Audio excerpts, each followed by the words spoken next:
AITA for quitting instead of training my replacement and then watching his career collapse? My name is Gavin. I am 27 years old, and for 5 years I believed that hard work and loyalty were rewarded. How naive I was. I joined right after graduating college in an entry-level position as an analyst. The salary was enough to pay the rent and forget about instant ramen dinners. My plan was simple: work, improve, and move up the corporate ladder. The typical American dream. But in practice, I ended up being the guy everyone overloaded with their problems. If a client got desperate at 9 p.m., they called me. If a project collapsed 2 days before delivery, I pulled an all-nighter.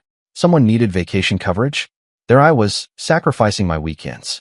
I believed loyalty was a two-way street. Spoiler, it is not. The saddest part was how normal it had all become. Denise, from the accounting department, used to send me spreadsheets at 7 p.m. with the subject line urgent. They were never urgent, but I knew I would solve them before dawn. Wyatt, from operations, treated me like his personal assistant. He would stop by my cubicle 3 times a day asking for help with Excel functions he should have mastered years ago. Never a please, never a thank you. Just the expectation that I would solve it, and I did.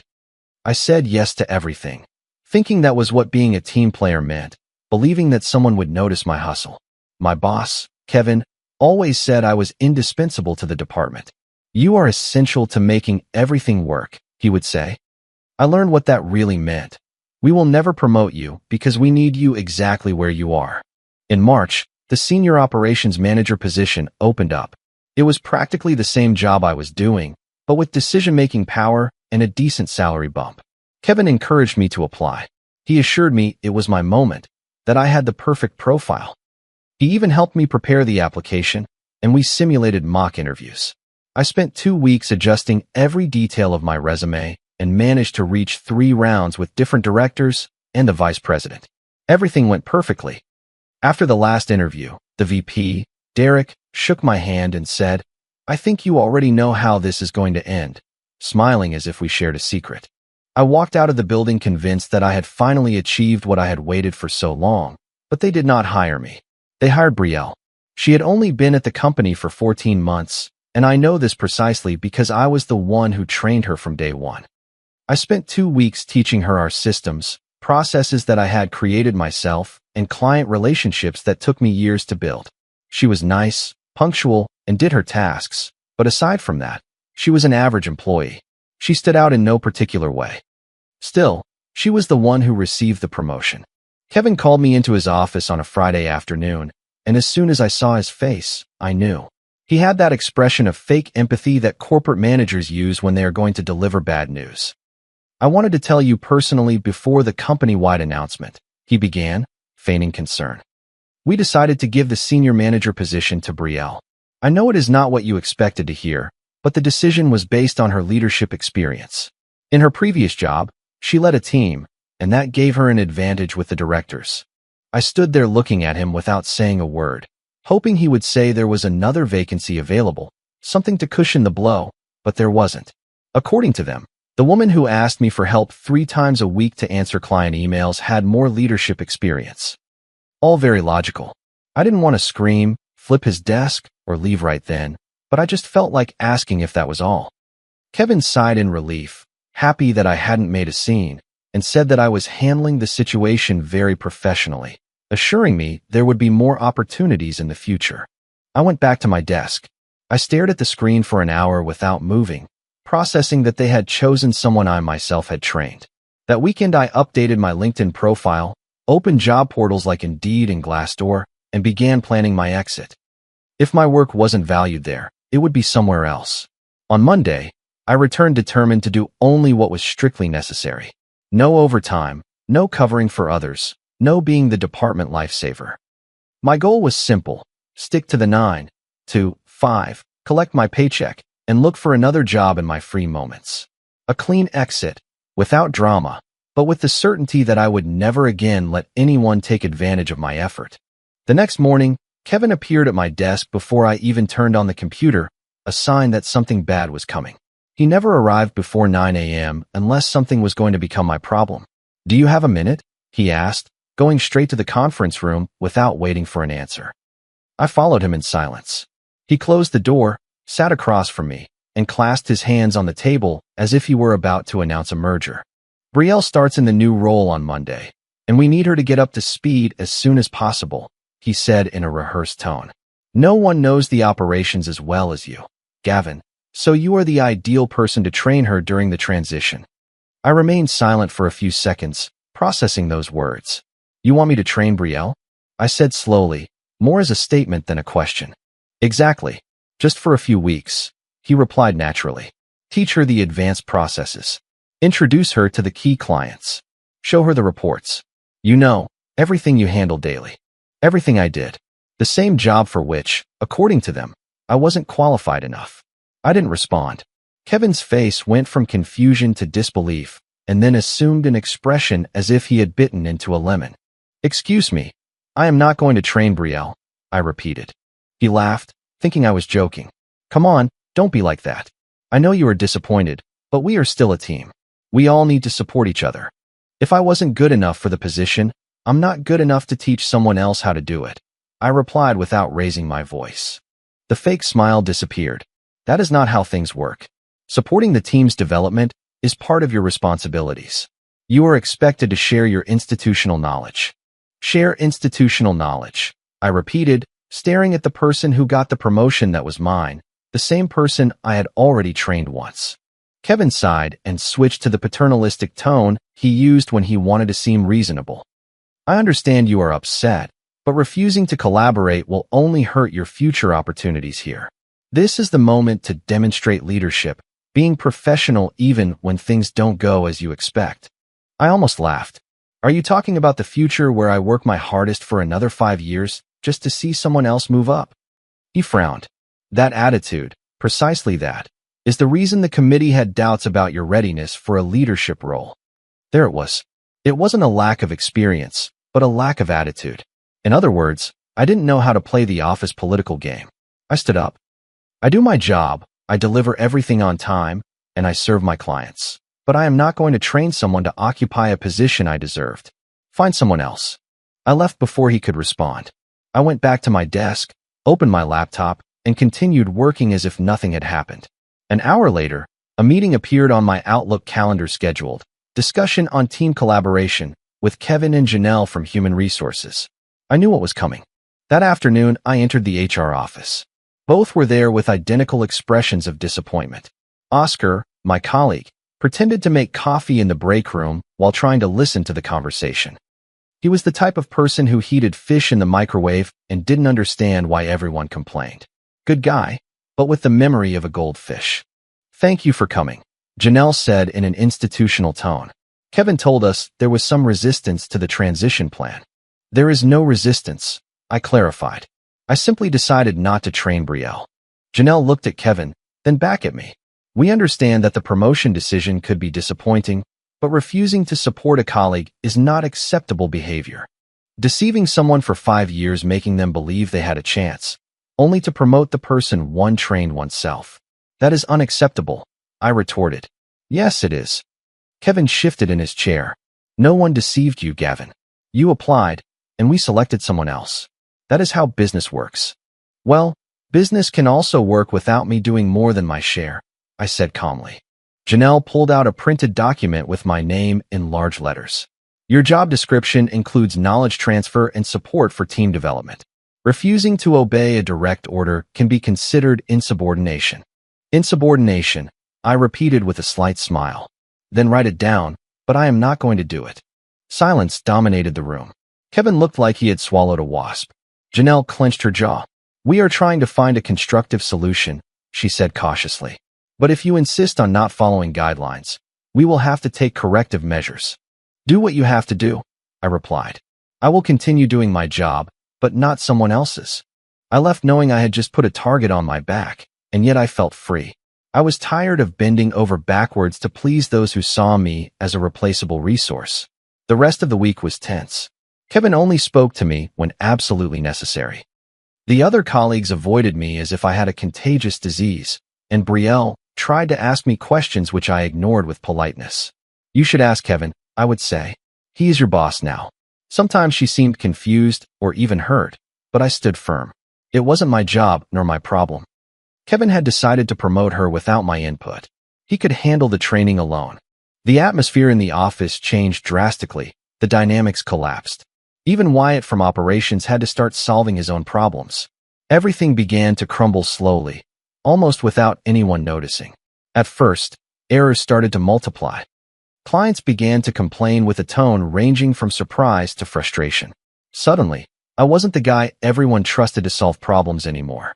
It was as if, from one day to the next, the invisible support holding the entire team together had disintegrated. Every day the environment became tenser, as if the air itself weighed more.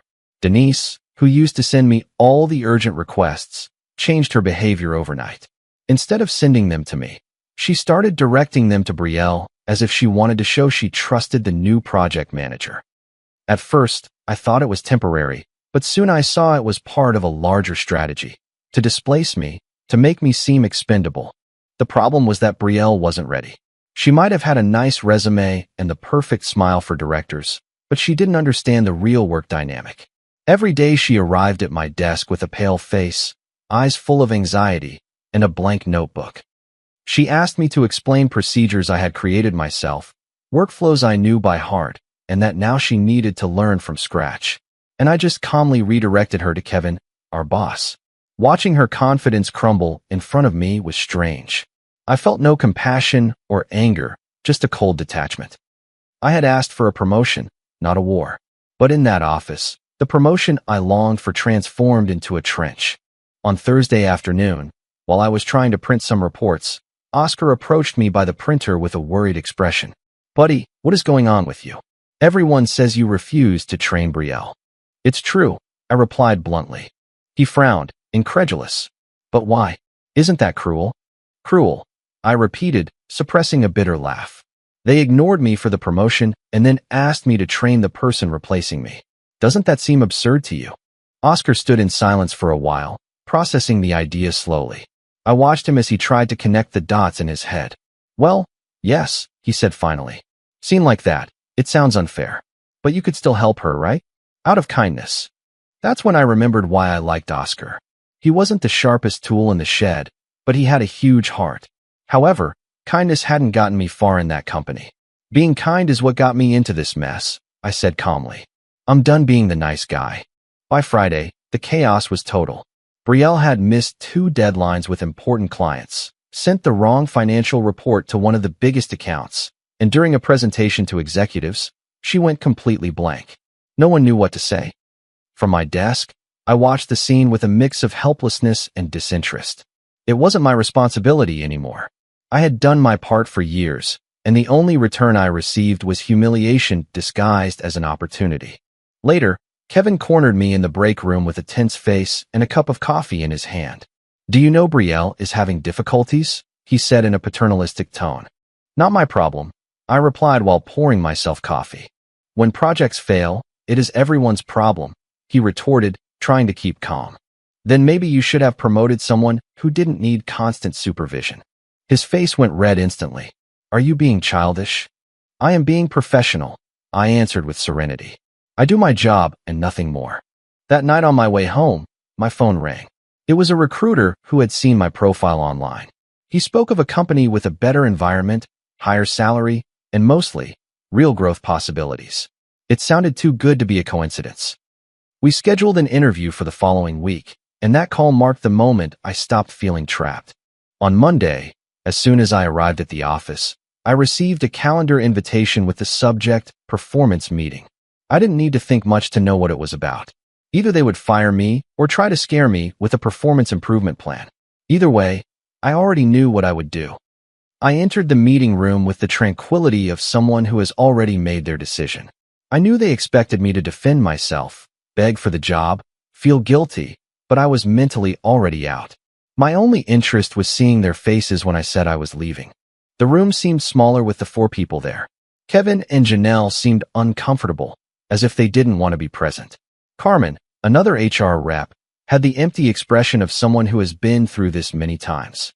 In front of me lay a pile of folders, printed sheets, and a climate of false courtesy that smelled of hypocrisy. At that moment, Oscar passed by in the hallway and gave me a thumbs up, naively believing it would be a good meeting. I smiled inside. He had no idea. Carmen was the first to speak. Gavin, we are here to discuss some concerns regarding your performance and your recent refusal to participate in certain team activities. I had to suppress a laugh. Concerns with performance.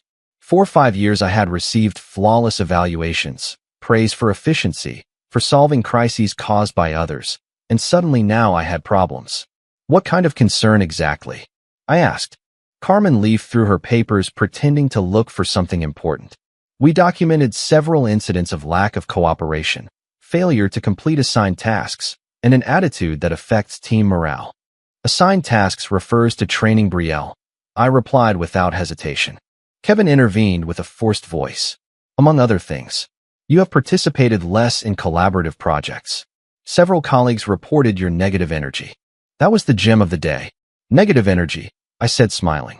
So now you do corporate astrology. The same colleagues who previously overloaded me are upset because I stopped doing it for free. Surprising. Janelle cut in with her always haughty tone. It isn't about extra work, Gavin. It is about teamwork and supporting the company's goals. Then clarify one thing for me. I replied. What are my goals? Because as far as I know, I wasn't promoted to manager. My responsibility is to do my job, and I do it with precision, without a single error. Carmen looked down, turned pages, searched for data, tried to find proof that never existed. Finally, she said in a rehearsed voice, we are going to place you on a performance improvement plan for 60 days. You will have to show concrete progress in collaboration and receptiveness to management. The famous PIP, the corporate sentence disguised as salvation. 2 months of observation where any mistake becomes the perfect pretext for a documented firing. It was then that I pulled an envelope out of my messenger bag and placed it on the table calmly. What is this? Kevin asked. My resignation letter, I said without hesitation. The silence that followed was glorious. Carmen was left speechless, her mouth slightly open. Kevin looked at me as if I had punched him. Janelle barely breathed, watching the envelope as if it were going to explode. You can't resign just like that immediately, Kevin stammered. You must give 2 weeks' notice.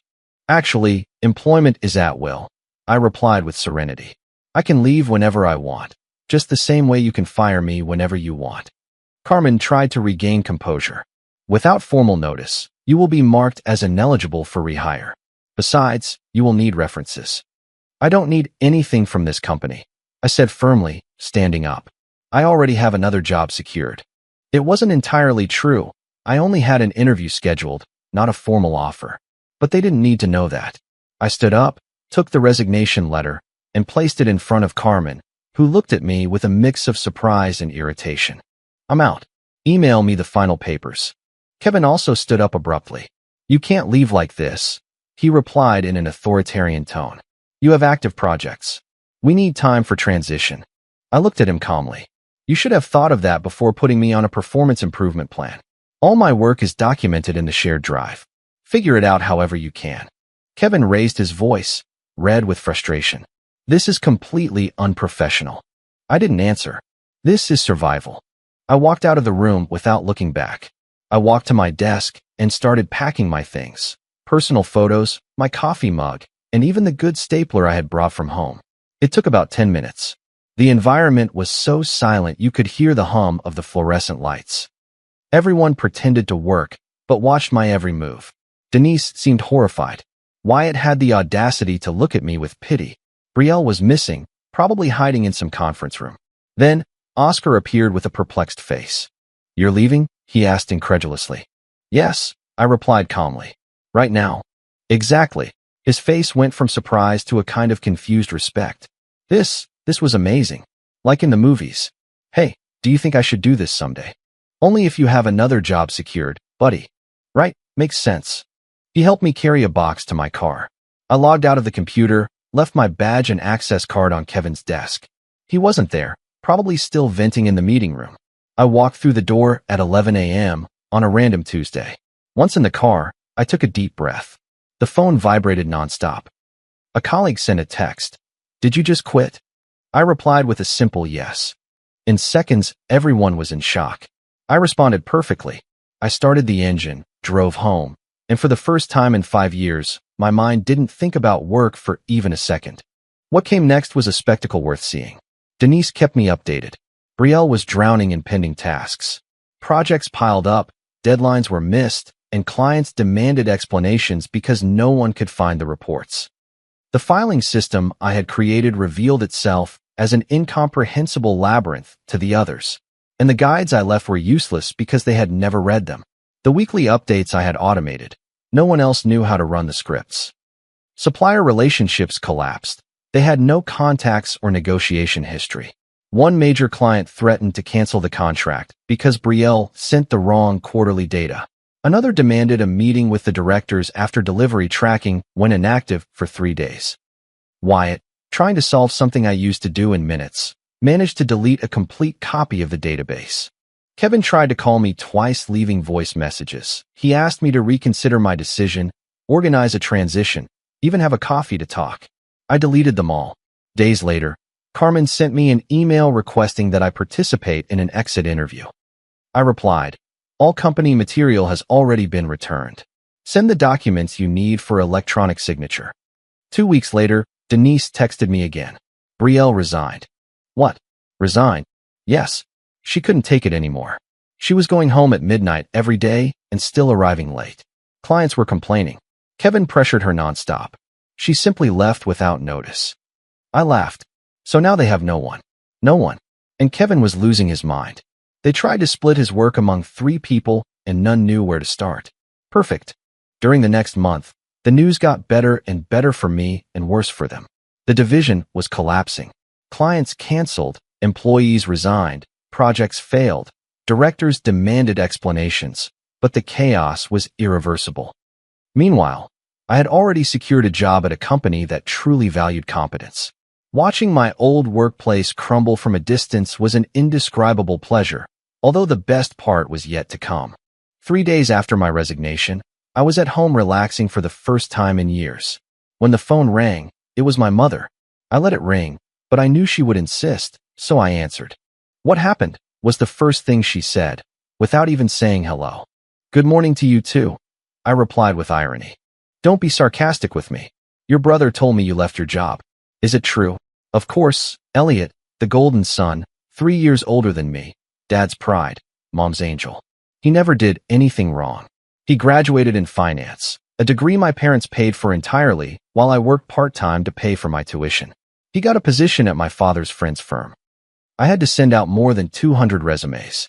Every achievement of mine was always overshadowed by his. If I got on the honor roll, he appeared on the dean's list. If I won a scholarship, he didn't need one. When I bought my first used car with my savings, Elliot received a newer model as a graduation gift.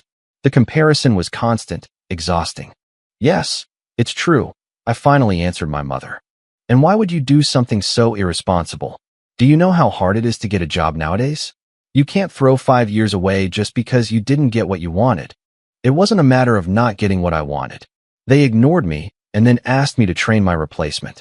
It has nothing to do with caprice. It has to do with respect. "That's life," she retorted, raising her voice. "Things don't always go as one expects. You have to endure, not run away." I heard my father's voice in the background murmuring something until he took the phone. "Listen," he said with that calm tone he used when he was really angry. "Your mother and I didn't raise a coward." Coward? What an ironic word. Coming from someone who spent 35 years in the same government job, convinced that loyalty to a company was a virtue and not a chain. "I am not a coward," I said firmly. "I left a toxic place." "You left without having another job," he replied with disdain. "That is irresponsible." I had some interviews scheduled, or at least that's what I wanted my parents to believe. The truth is I had only finalized some preliminary conversations and a pending call, nothing sure yet, but I didn't want to hear another sermon about stability or about opportunities one loses alone. My mother took control of the conversation as if it were a family crisis meeting. "Gavin, you need to call your old company," she said with that tone mixing concern and authority. "Apologize. Explain it was a mistake. There is still time to get your position back." I let out an incredulous, bitter laugh. "Are you kidding? They tried to put me on a performance improvement plan invented just to justify not promoting me. Why the hell would I go back there?" My father intervened with that silent authority he always used to close any argument. Because you have nothing secured, Gavin. And because leaving that way makes you look impulsive and unstable. In this corporate world, appearances are everything. Or do you think other companies aren't going to find out? His words hit me harder than I wanted to admit. What do you mean other companies are going to find out? I asked, although a part of me already feared the answer. The silence was so dense I could hear the hum of the refrigerator in the background. Finally, my mother spoke, avoiding looking at me directly. Your brother knows people in the sector. He is just trying to help you, dear. Help how? I asked, feeling my stomach tighten. Another awkward pause. My father cleared his throat before answering. He has contacted some colleagues. He wants to make sure all this doesn't damage your reputation. I froze. Are you saying Elliot is talking about me with other companies? My mother replied in a defensive tone, almost irritated. Don't exaggerate. He is just networking. It's what brothers do, support each other. You should thank him for worrying. I hung up the call without saying another word. I just stared at the phone screen, feeling a mix of rage, betrayal, and helplessness.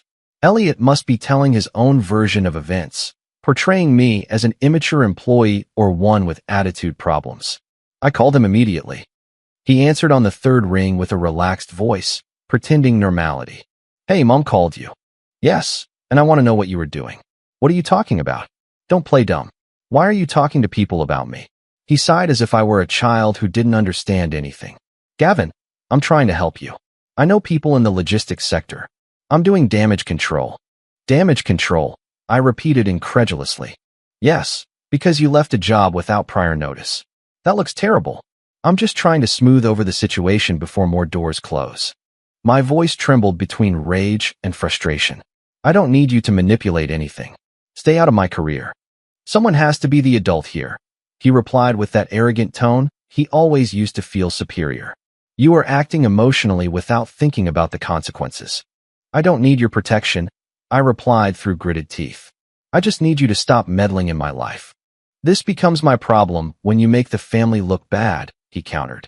Mom and I will have to give explanations to all our friends about why the son resigned like a capricious teenager. That was when I understood everything. It wasn't about me or my future. It was about how my decisions affected his image and reputation. Stop talking about me with your contacts, I said with a cutting voice, and stop using my name in your conversations. Do what you want, he replied, but don't come crying when no one hires you for having burned all your bridges. I hung up. I blocked his number, then blocked my parents. I wanted silence, even if it was temporary. I thought the family drama would end there, but 2 days later an email changed everything. It came from an anonymous Gmail account. Subject, you should see this. Inside was a chain of forwarded emails between Elliot and a vice president of my old company, Derek, the same one who had interviewed me and finally chose Brielle for the promotion. I read each message with growing disbelief. The emails were from weeks before I resigned. Elliot was asking about my performance, if I showed signs of stress or attitude problems. Derek was diplomatic at first, but Elliot insisted with his tone of fake concern, saying he was worried about my well-being. Finally, Derek gave in. He spoke about the promotion process, explained they chose someone else, and that I hadn't reacted well to the news. He even mentioned that I resisted training my replacement, and then came the words that turned my stomach. This sounds like Gavin has always had problems with authority. Maybe he needs a little discipline to mature. I stood up so fast I almost knocked over the chair. I ran to the bathroom and leaned over the toilet. There was nothing in my stomach, but the nausea wouldn't stop. When the shaking passed, I let myself fall onto the cold tile floor, staring at the ceiling, trying to comprehend how my own family could do something like this to me. I saved the emails in an encrypted folder and without thinking twice called a lawyer. Martin, a specialist in labor law with an excellent reputation, received me the next day in his office. He was a middle-aged man, with graying hair and a look that inspired confidence. He reviewed the emails attentively. After a few minutes, he smiled with a mix of surprise and satisfaction. This is very serious, he said, turning the screen towards me. For them, not for you. Can I sue? I asked incredulously. Of course. The company violated laws against retaliation, and your brother's intervention demonstrates coordination, which aggravates their position. He accepted my case on a contingency fee basis. I wouldn't have to pay anything until I won. For the first time in weeks, I felt I was regaining some control. While Martin prepared the lawsuit, I continued trying to rebuild my professional life. I applied to various vacancies, prepared a new resume, and attended interviews. One of them seemed really promising, a large logistics company with a good reputation and competitive salaries. The recruiter, Sierra, contacted me directly. Her tone was cordial and professional. She said my experience was exactly what they needed. The phone interview flowed naturally. Weeks of frustration dissipated a little on that call. At the end, she said, "Gavin, I think you would be an excellent candidate. I am going to schedule an in-person interview with the department head." The meeting was the following Wednesday. I arrived in an impeccable suit and a well-organized document folder. In the room were 3 people, including the area director. Everything went flawlessly. Technical questions, leadership examples, some laughs at the end. When the interview ended, the boss smiled at me sincerely. "We just need to confirm your references. I think you would fit perfectly in our team. We will get in touch before the weekend." I left the building with my heart racing. I walked down the sidewalk with a sensation I hadn't felt for months. Hope. But on Friday afternoon, when the phone rang and I saw Sierra's number, something tightened in my stomach. "Hello, Gavin," she said with a colder tone than before. "We need to talk about something that came up during the verification of your references." "What happened?" I asked, feeling the adrenaline rise. "We communicated with your old company, and the feedback was not favorable." "What exactly did they say?" I hesitated. "They mentioned you had performance problems, that you refused to follow instructions, and that you left the job without notice right after being included in an improvement plan." I lost my breath. "That is completely false. I resigned because they were retaliating." "Retaliating?" "Yes. In fact, I am suing them for wrongful termination and workplace retaliation." The silence on the other end was long and heavy. Finally, Sierra spoke in a low voice. "I understand, but having an open legal process against a previous employer represents a risk for us. I am sorry, but we won't be able to continue with your candidacy." I tried to explain. I begged her to verify on her own, not to base it on slander, but her response was polite and definitive. "I wish you the best, Gavin." Truly. The call ended, and I stood staring at the screen. I felt a mix of rage and despair. Not only had they stolen an opportunity from me, but they destroyed my reputation. The next 2 interviews were identical. Everything went well until the reference stage. Then came the silence and emails of rejection. Vague excuses about concerns regarding my attitude and professionalism. It was evident. My name was already marked, and the most painful part was knowing that the first blow came from where I least expected it, from my own blood. I began to feel someone was hunting me.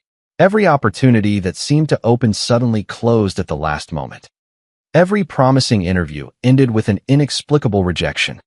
My savings were running out little by little, the rent date was approaching, and no matter how much I insisted, no one wanted to hire me.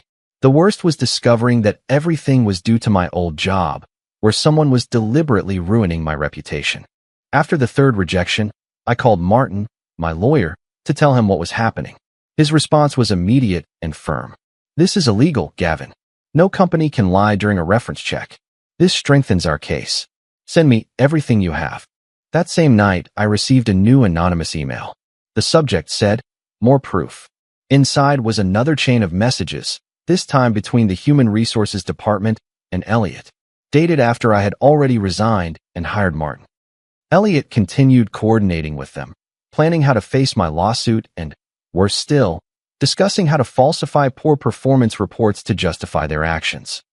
In one of the messages, the vice president suggested they should protect the industry by alerting other companies about me.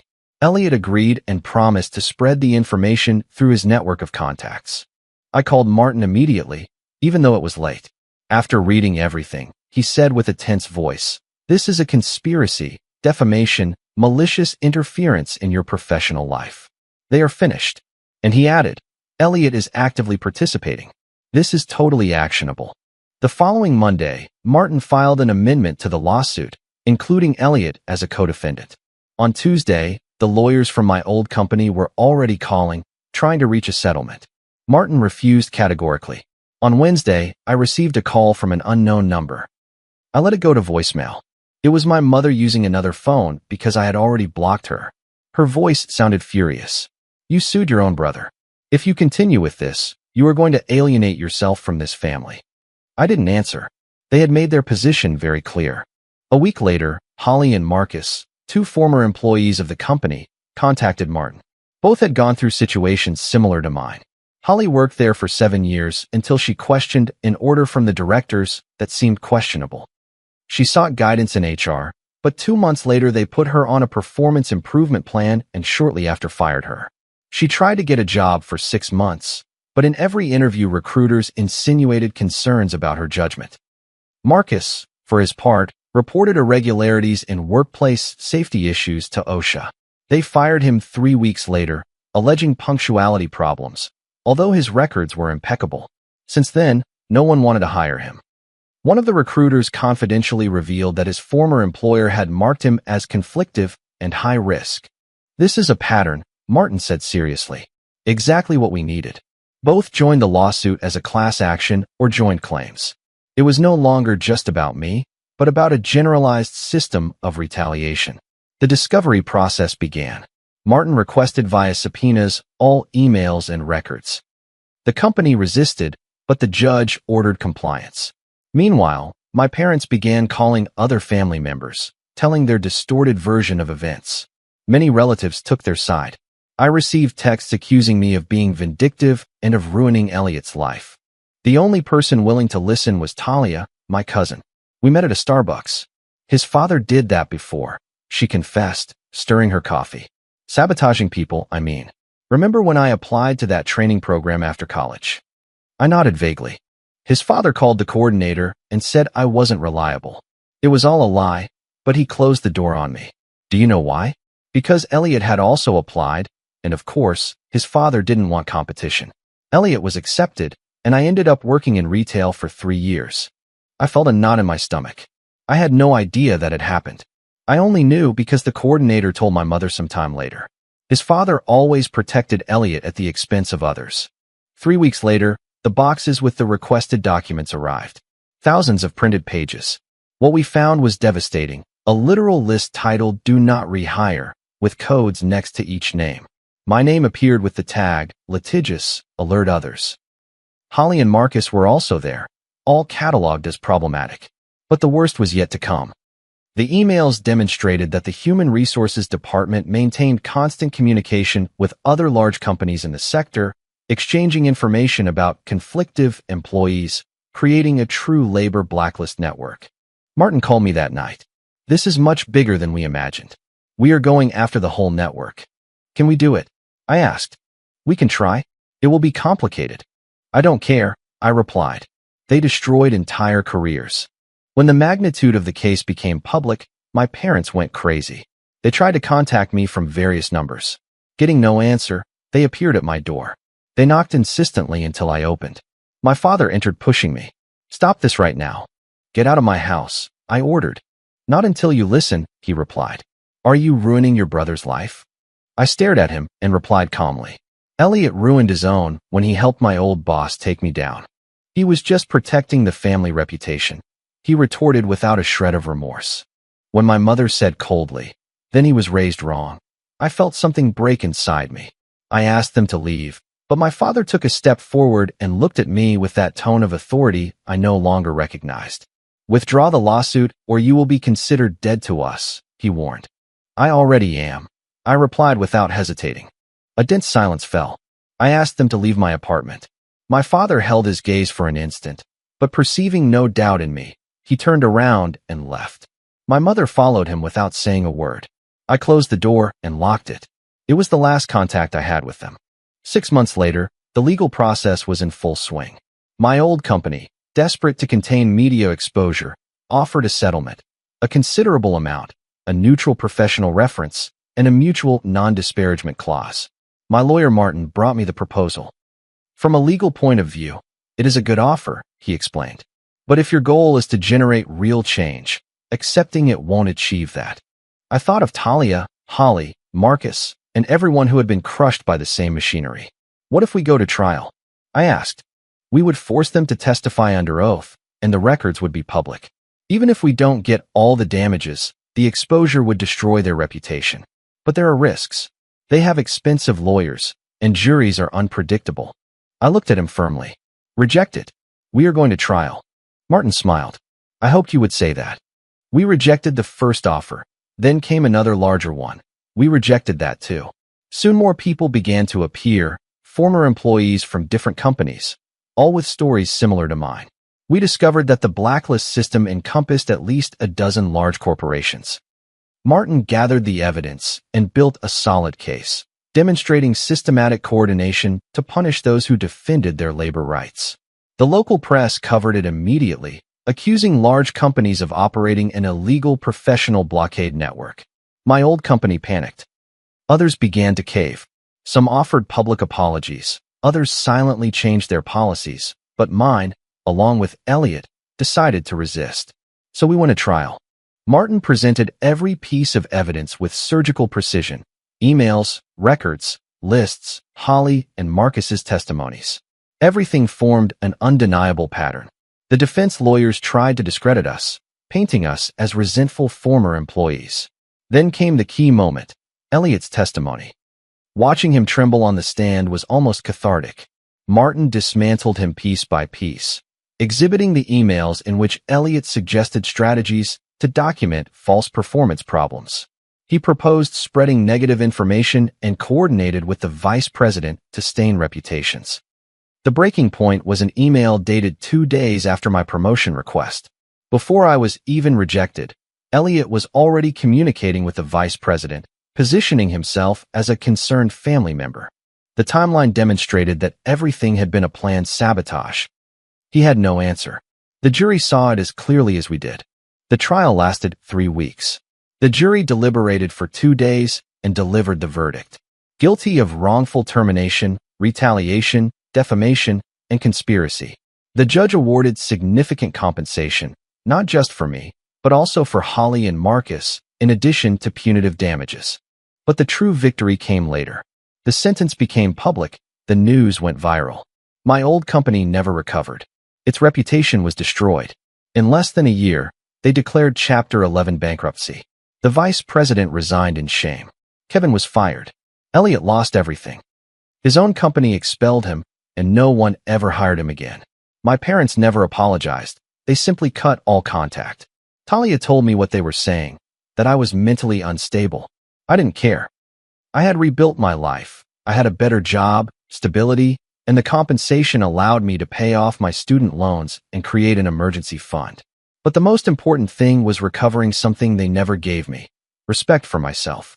Many told me I should have left the past behind, that holding resentment wasn't healthy, but those people were never betrayed by their own family, nor saw their career destroyed from the inside. I chose to fight, and I won, not just for me, but for everyone who was once silenced. 2 years after the verdict, I still receive messages from people who suffered from the same system, thanking me for exposing it. Knowing they recovered their careers makes it all worth it. A few months ago, I ran into Oscar by chance at a coffee shop. He was still working in the logistics sector, but at another company. "Gavin," he said, surprised. "I heard everything that happened. It was crazy." He ordered a coffee with 7 different modifications and then asked me with a naive smile, "In the end, did you ever train Brielle?" I couldn't help laughing. "No, Oscar, I never did." "Ah, then it makes sense that everything collapsed," he replied seriously.